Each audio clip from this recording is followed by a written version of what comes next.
Mark chapter 10, verse 45, I like to tag this text.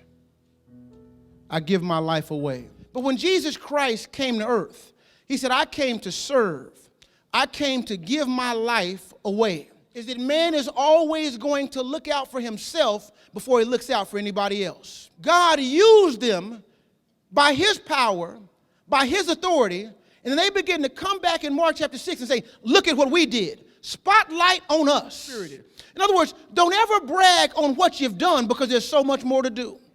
And when it's time to do work for the Lord, you can't take time bragging on what you've done because there are more needs out there that need to be met. I want you to catch it.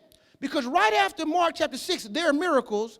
They needed to do some more stuff, but because they were bragging on themselves, they weren't prepared to do what God had next for them. Jesus Christ put himself on the cross and took the wrath of God on him for all of mankind. Up to dust. I don't think you got me. The only reason we're going to get to heaven is because Jesus Christ kicked up the dust and rolled to the cross.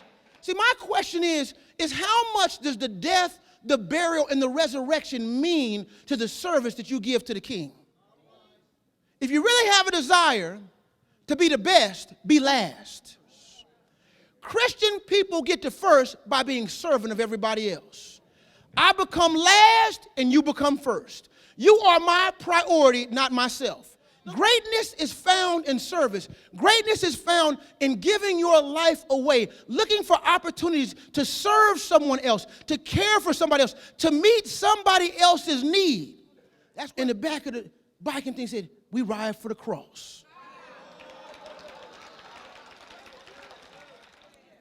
God has called us to be the servant of all mankind. The greatest thing that any man needs is Jesus Christ himself. We're his people, the sheep of his pasture. And God has called us to open up our mouths. How he has delivered you and come through for you just because he loves you and he's taking your order.